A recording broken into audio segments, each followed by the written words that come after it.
بسم اللہ الرحمن الرحیم۔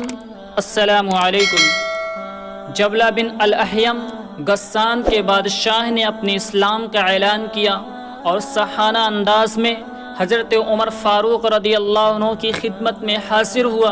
حضرت عمر رضی اللہ عنہ ان سے ملے اور خوش آمدید کہا اور اس کو اونچا مقام دیا۔ ایک دن جبلہ بن الاحیم خانہ کعبہ کے طواف میں مشغول تھا کہ بنو فزارہ کے ایک بدو نے اس کے تہبند کو رونت دیا، یعنی اس کا پاؤں آ گیا۔ جبلہ نے اس کے منہ پر تھپڑ رسید کر دیا۔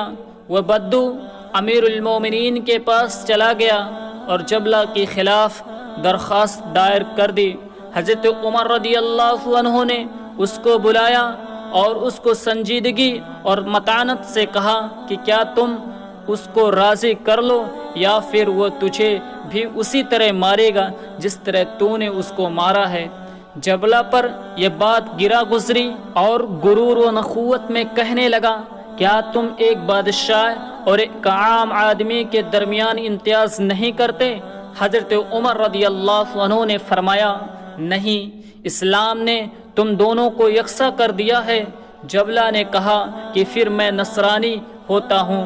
حضرت عمر رضی اللہ عنہ نے فرمایا کہ میں تمہاری گردن اڑا دوں گا۔ جب جبلہ نے حضرت عمر رضی اللہ عنہ کا استقلال اور دینی صلابت دیکھی تو کل تک کے لیے مہلت طلب کر کے راتوں رات اپنی قوم کے ساتھ لے کر قسطنطنیہ بھاگ گیا اور ہرقل کے پاس چلا گیا۔